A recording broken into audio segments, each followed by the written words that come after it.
The distress signal pierced through the quantum communication networks like a scream in the void. Ambassador Zethkar of the Violin Confederation clutched his secondary breathing apparatus as the message played for the third time in the emergency council chamber. Around the crystalline table, representatives from 12 different species sat in stunned silence. Their various forms of eyes, sensory organs, and neural clusters all focused on the holographic display showing the source of the transmission. The signal originated from the Kepler 442 system, where the peaceful Nitherian colony of New Haven had thrived for over 2 centuries. The Nitherians were known throughout the galaxy as master botanists and healers, their bioluminescent skin capable of photosynthesis, making them one of the most self-sufficient species in the Galactic Union. They had never asked for help before, never needed to. Their colony was a paradise of floating gardens and biodomes that could sustain millions. The Void Reapers have broken through our orbital defenses. The trembling voice of Colony Administrator Lysandra echoed through the chamber again. They're not just raiding us.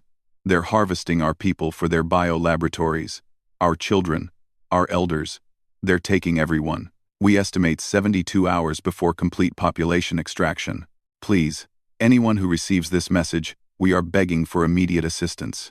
We will share our entire botanical database, our healing technologies, anything you want. Just please, help us. The transmission cut to static, leaving the council chamber in oppressive silence.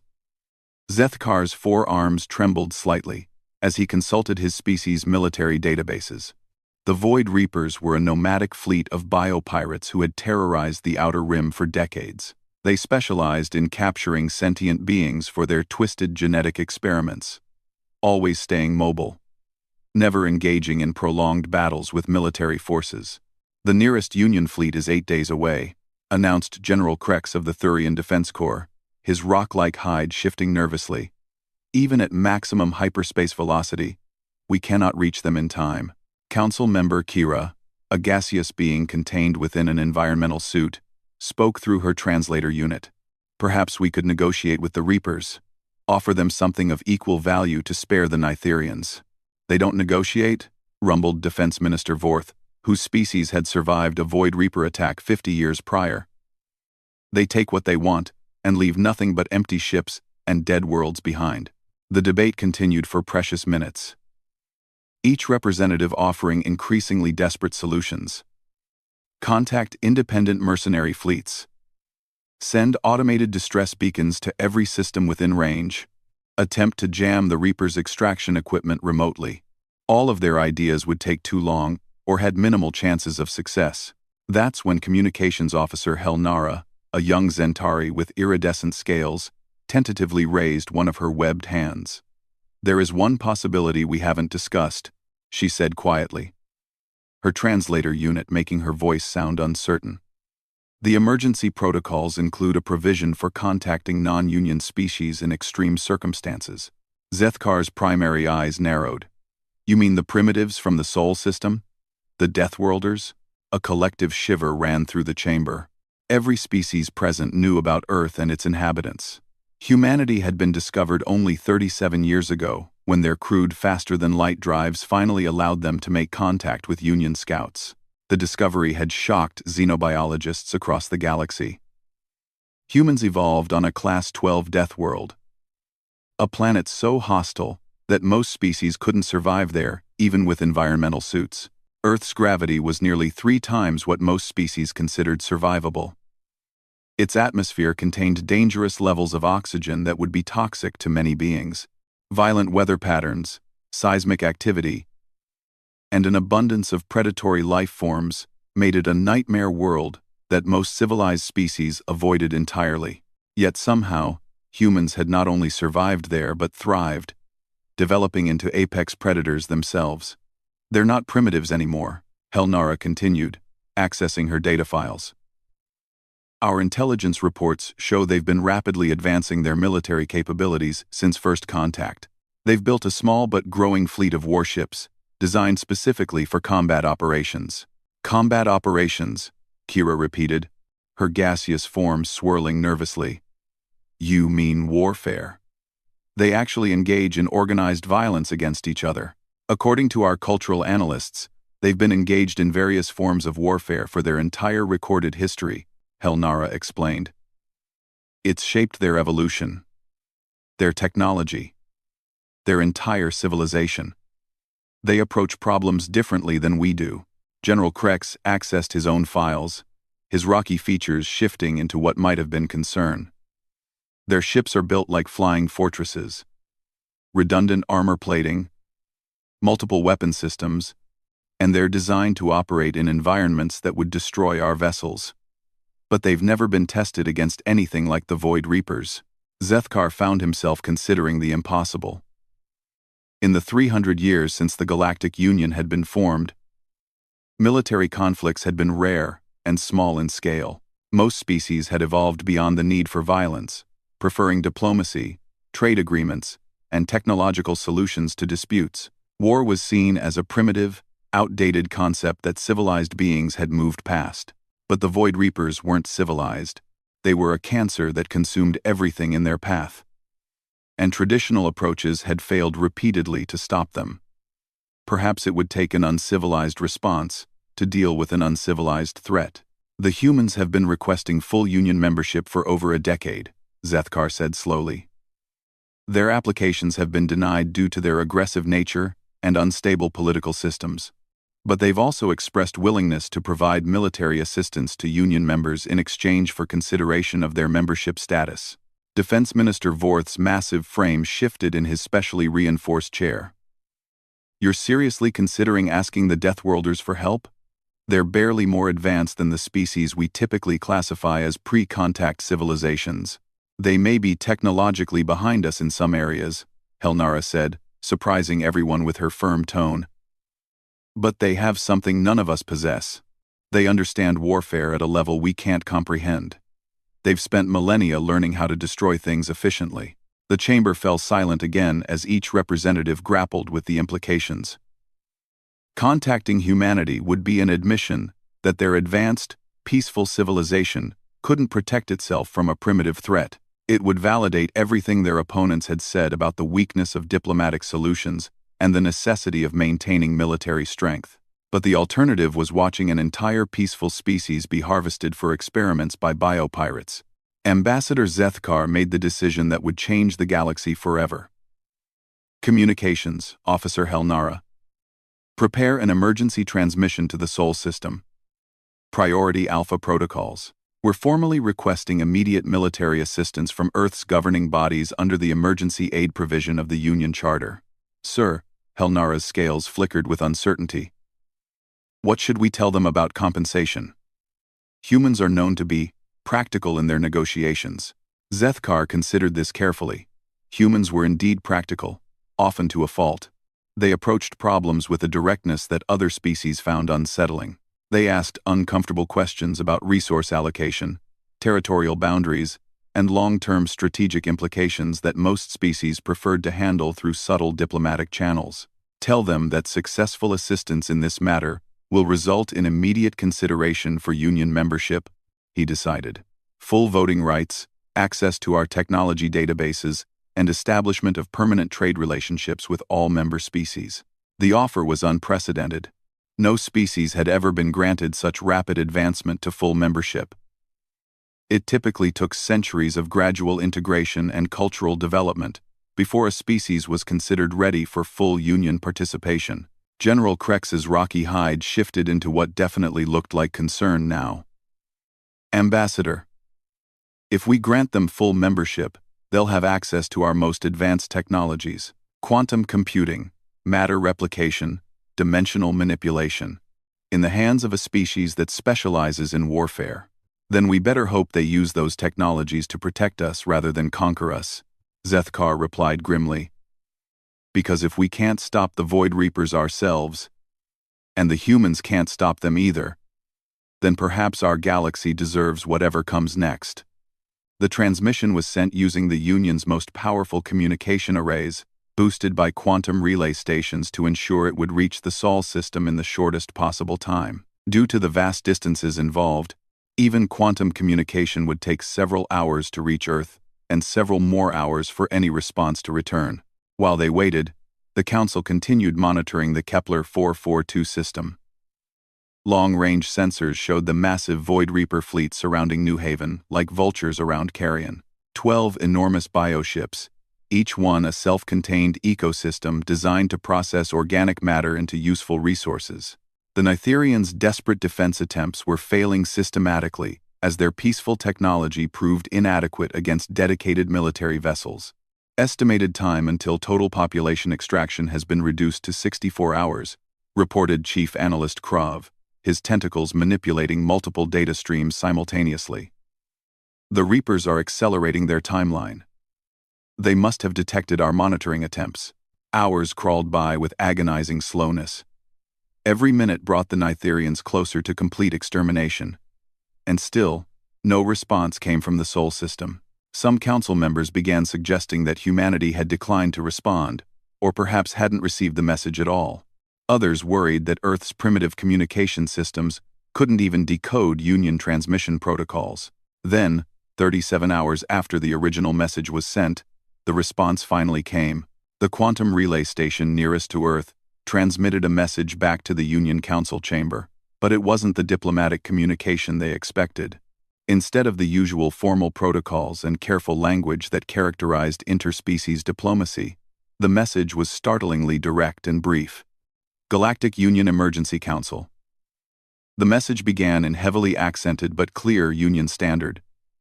This is Admiral Sarah Chen, of the United Earth Defense Force. We have received your request for military assistance against hostile forces in the Kepler 442 system. We are dispatching an immediate response fleet with full authorization to engage enemy vessels with maximum force. Estimated arrival time at target destination, 41 hours from this transmission.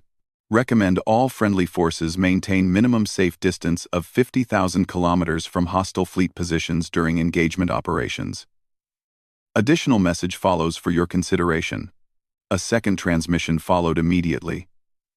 This one, containing detailed technical specifications that made every xenobiologist in the chamber pale with shock. The humans hadn't just been building a small defensive fleet during their decades of isolation. They had been preparing for war on a scale that none of the Union species could have imagined. The data files showed schematics for warships that defied every principle of civilized space travel. Instead of the elegant, efficiency-focused designs that characterized Union vessels, human ships were brutal instruments of destruction. Massive armor plating that could withstand direct impacts from antimatter weapons, gun batteries with enough firepower to crack planetary crusts, shield systems designed not to deflect attacks, but to absorb them and convert the energy into additional weapon power. These specifications can't be accurate, whispered Chief Engineer Niloth, his optical sensors flickering as he processed the data. According to these readings, their largest ships carry enough firepower to destroy an entire fleet.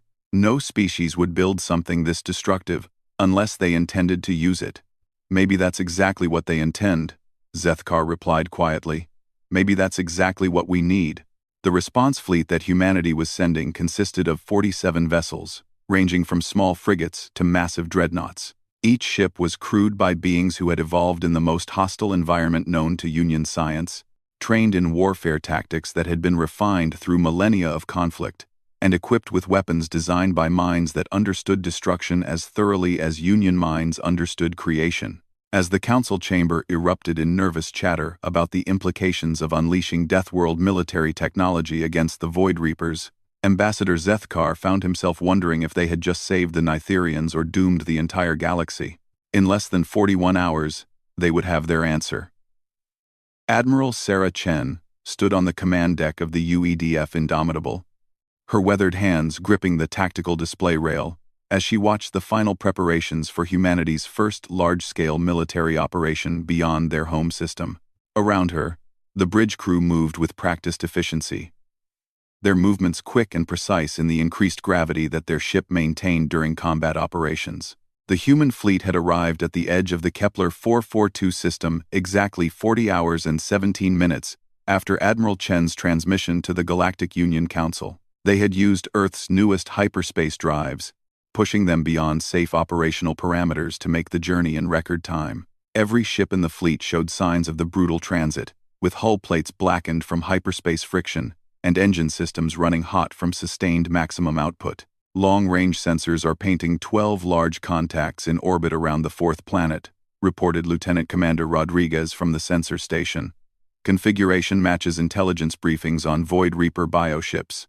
They're maintaining a loose formation around what appears to be the colony world.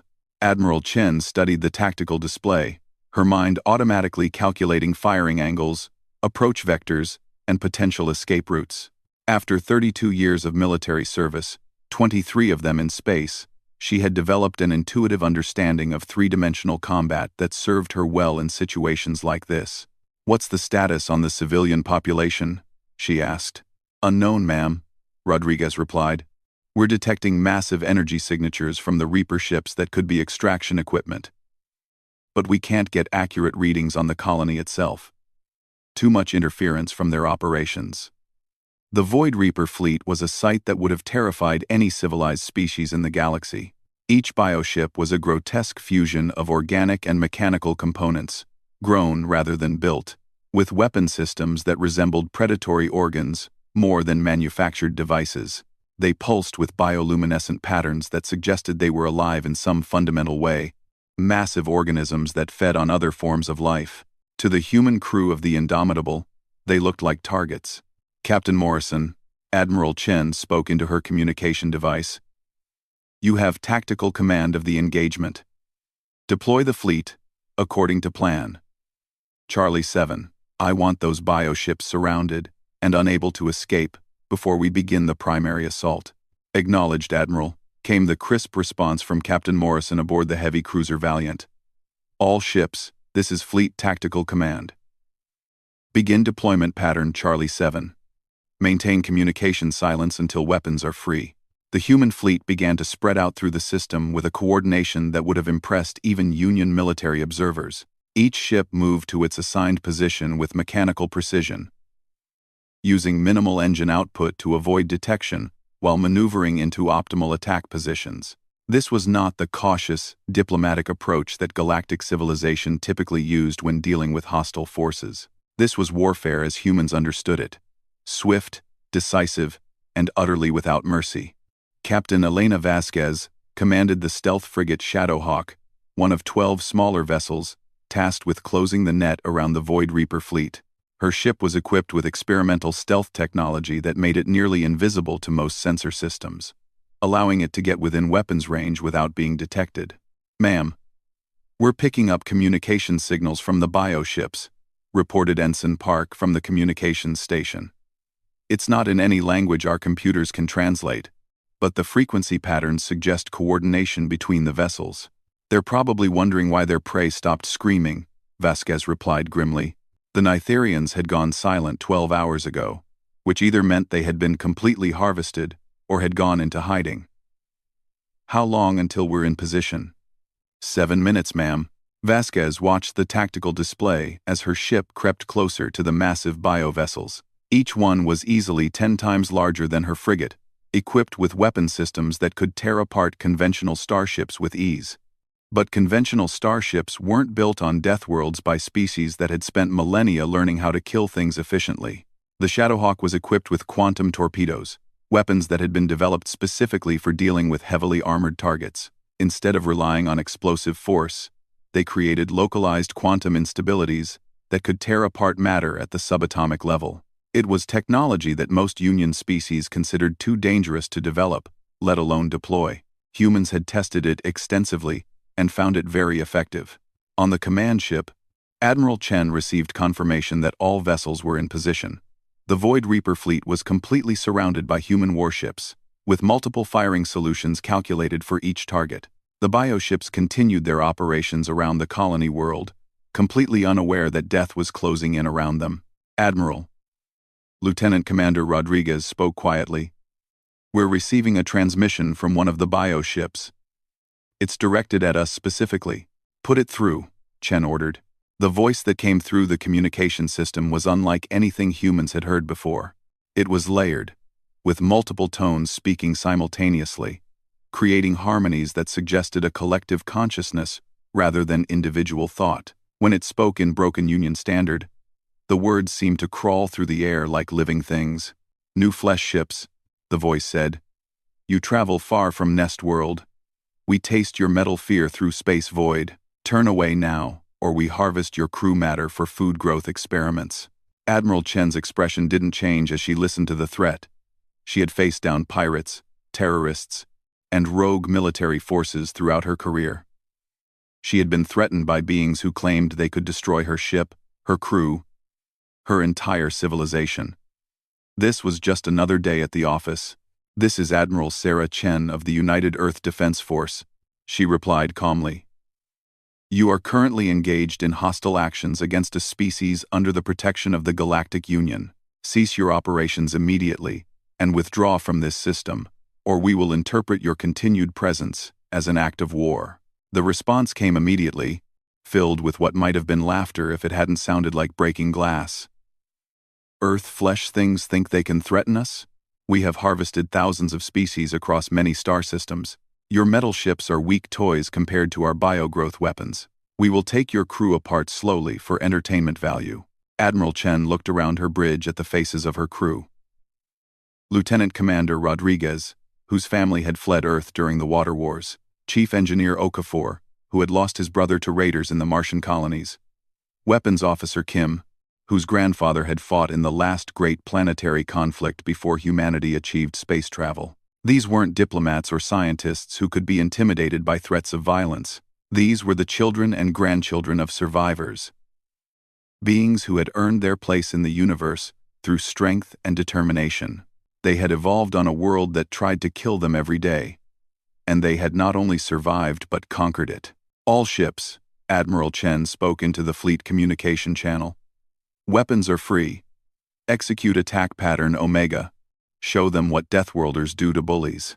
What happened next would be studied by military historians for centuries, and would fundamentally change how the galaxy viewed both humanity and the nature of warfare itself. The human fleet opened fire simultaneously, unleashing a coordinated barrage that had been planned down to the microsecond. Quantum torpedoes, particle beam weapons, kinetic projectiles, and exotic energy weapons all found their targets in a display of destructive power that lit up space like a new star. The Void Reapers had expected the usual warning shots and posturing that characterized galactic military encounters. Instead, they faced an alpha strike, designed to cripple or destroy as many enemy vessels as possible in the opening moments of combat. 3 bioships simply ceased to exist, torn apart by quantum weapons that unraveled their molecular structure faster than their organic healing systems could compensate. 2 more suffered catastrophic damage as kinetic rounds moving at significant fractions of light speed punched through their bio-armor like it was tissue paper. The remaining 7 Void Reaper vessels finally began to respond, their organic weapon systems charging up with bioluminescent displays that would have been beautiful if they hadn't been so obviously lethal. Streams of corrosive plasma and bioelectric discharges lanced out toward the human ships, seeking to dissolve their armor and disrupt their electrical systems. The Reapers discovered that human military technology had been designed to operate in environments that would cripple most vessels.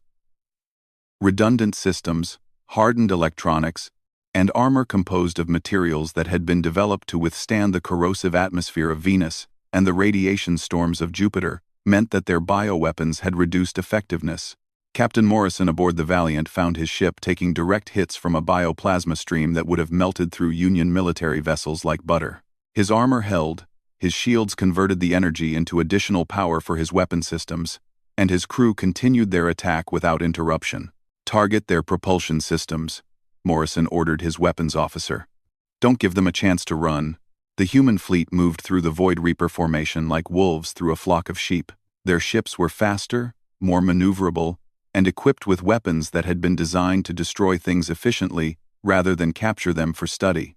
Where Union military doctrine emphasized containment and non-lethal solutions, human military doctrine emphasized overwhelming force applied with surgical precision. Captain Vasquez brought the Shadowhawk into close range with one of the damaged bioships, her stealth systems allowing her to approach undetected while it focused on larger threats. At point-blank range, her quantum torpedoes tore through the creature's bio-armor and detonated inside its organic hull. The bioship convulsed like a dying animal, its bioluminescent patterns flickering erratically as its internal systems failed. For a moment, Vasquez felt something like sympathy for the creature.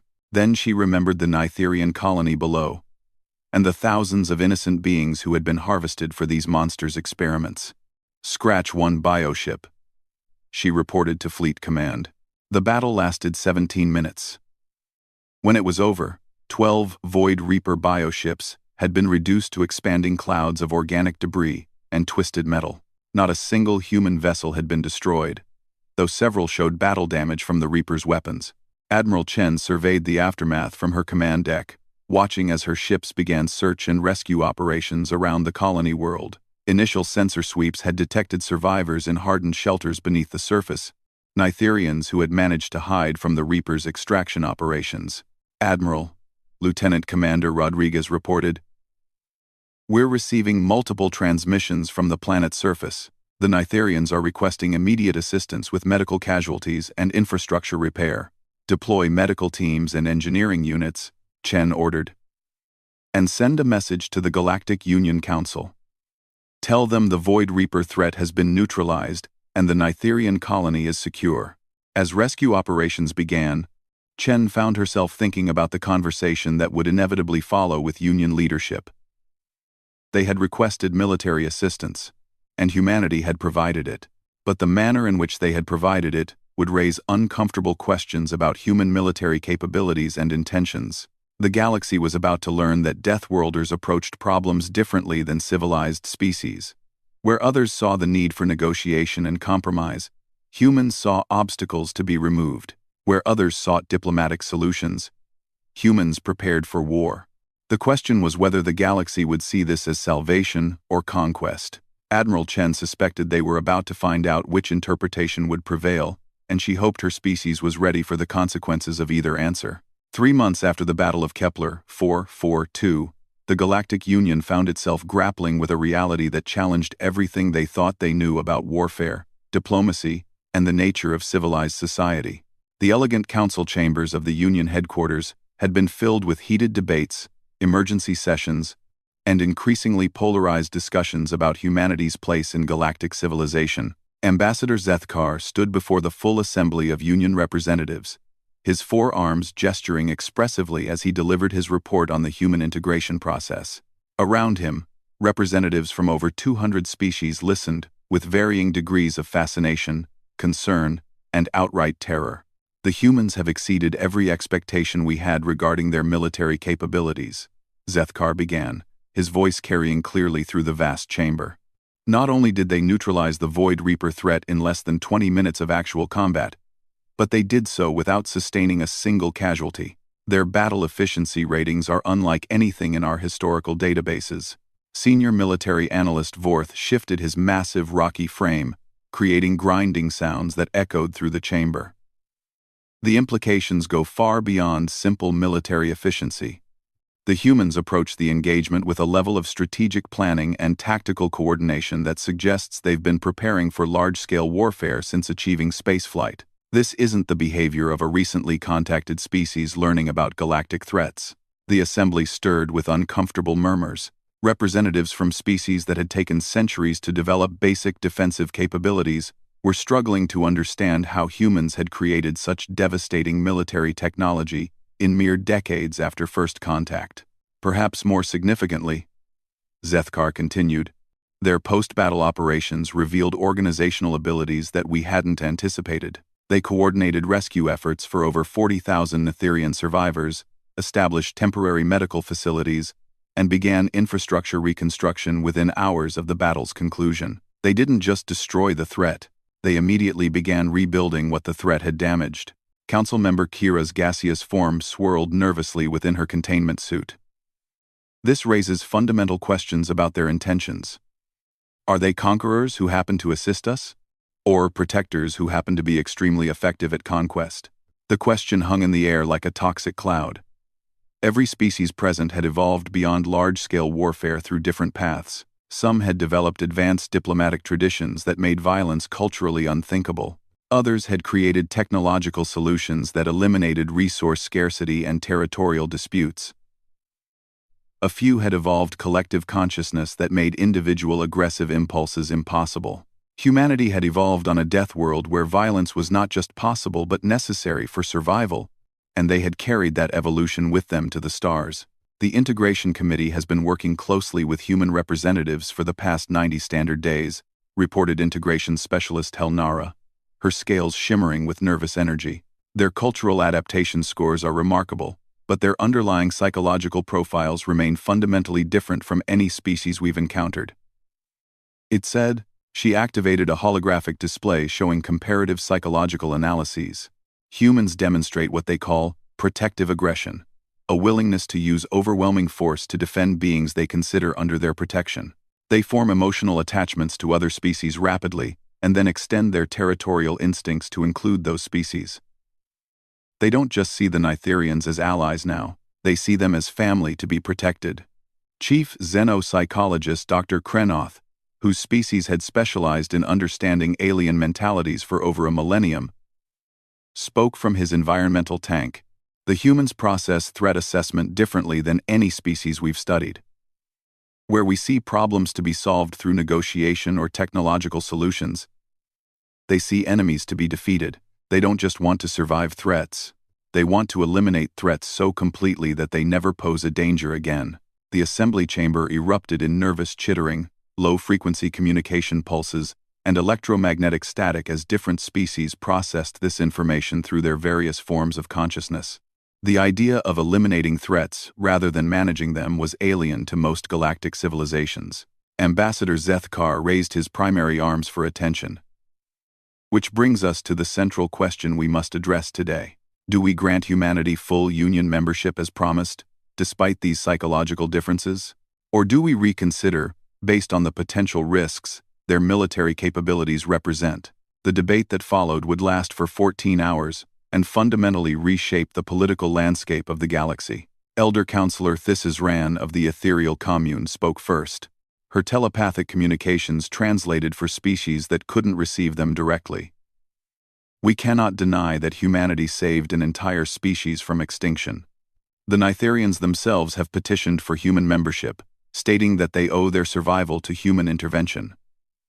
How can we deny membership to beings who proved their commitment to protecting Union citizens? But at what cost?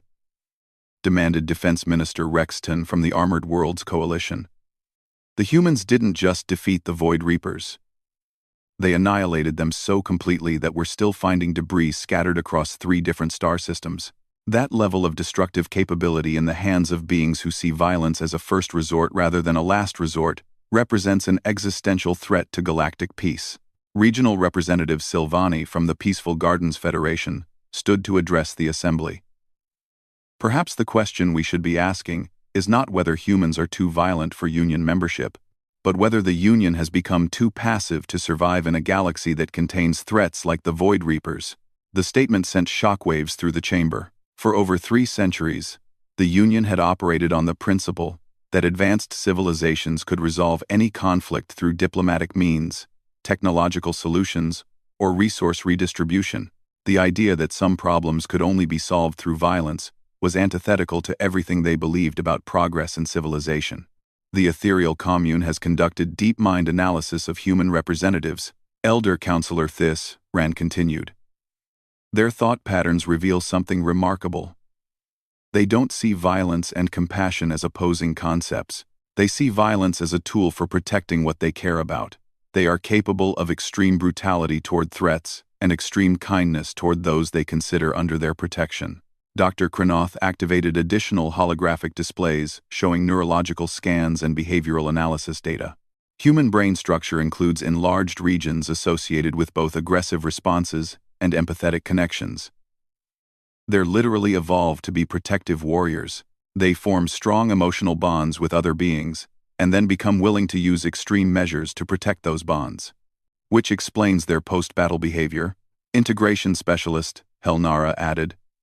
Human military personnel spent more time treating Nitherian injuries and repairing Nitherian infrastructure than they did celebrating their victory. To them, the battle was just the first step in protecting beings they decided to care about. The assembly fell silent as representatives processed this information. Several species had developed protective instincts toward their offspring or immediate community groups. But the idea of extending those instincts to complete strangers from different species was unprecedented in their experience. Ambassador Zethkar accessed his personal communication device and activated a holographic recording. I'd like to share something that might help contextualize this discussion. This is a recording from Admiral Chen's final report on the Kepler 442 operation. The hologram showed Admiral Chen in her command uniform, standing in what appeared to be a medical facility on the surface of New Haven. Behind her, human medical personnel were working alongside Nitherian healers to treat injured colonists. The cooperation between the two species was seamless, despite having never worked together before. To the Galactic Union Council, Admiral Chen's recorded image began. The United Earth Defense Force considers our assistance to the Nitherian colony to be the beginning of a long-term commitment, not a single operation.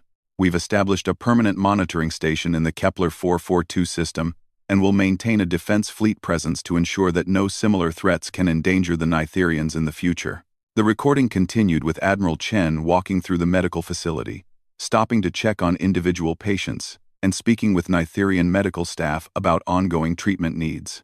Her demeanor was completely different from the cold military efficiency she had displayed during the battle. She was gentle, concerned, almost maternal in her interactions with the injured colonists. The Nitherians have become our friends, she continued in the recording. That means their safety is now our responsibility. Any future threats to their well-being will be met with the full response capability of the Earth Defense Force. We hope that the Galactic Union will see fit to formalize our relationship through full membership. But regardless of that decision, our commitment to protecting our friends remains unchanged. The recording ended, leaving the assembly in thoughtful silence. The implication was clear. Humanity would continue to act as protectors in the galaxy, whether the Union approved or not. The only question was whether the Union wanted that protection to operate within their legal framework or outside it. Senior military analyst Vorth was the first to speak. The humans are essentially presenting us with two choices. We can grant them membership and have their military capabilities operating under Union oversight, or we can deny them membership and have those same capabilities operating independently in our territory, which isn't really a choice at all, observed Council Member Kira. If we deny them membership, we create a rogue military force with the capability to intervene in Union affairs whenever they deem it necessary. If we grant them membership, we legitimize their approach to problem-solving, but gain some level of influence over their actions. Elder Counselor Thisisran's telepathic emanations carried undertones of what might have been amusement. Perhaps the real question is whether the galaxy needs protectors more than it needs the comfortable illusion of perpetual peace. The final vote was closer than anyone had expected. 107 species voted in favor of granting humanity full Union membership. 93 voted against, 12 abstained, citing the need for additional cultural analysis. As the results were announced, Ambassador Zethkar found himself thinking about the implications of the decision. The Union had just admitted its first species that viewed warfare as a legitimate tool of diplomacy, that prioritized protective violence over peaceful negotiation, and that possessed the military capability to enforce their decisions throughout the galaxy. Whether this would mark the beginning of a new era of security for Union members, or the end of the peaceful civilization they had spent centuries building, remained to be seen. But as reports came in of 3 more Void Reaper fleets operating in the Outer Rim, Zethkar suspected they would find out very soon. The galaxy had changed. Deathworlders were now full members of galactic civilization, with all the rights and responsibilities that entailed. For better or worse, the age of enforced peace through superior firepower had begun. In the weeks that followed, human defense fleets began deploying to the Outer Rim territories, where Void Reaper activity had been reported. They carried with them not just weapons of unprecedented destructive capability, but also medical supplies, construction equipment, and agricultural technology to help rebuild anything the biopirates had damaged. The galaxy was learning that humans didn't just excel at warfare, they excelled at everything warfare was supposed to accomplish. Protecting the innocent, rebuilding what had been destroyed, and ensuring that threats could never again endanger the beings they had chosen to defend. Whether the rest of the galaxy could adapt to this new reality would determine the future of every species in the Union. But for the Nitherians of New Haven, sleeping safely under the protection of human defense platforms, the future had never looked brighter.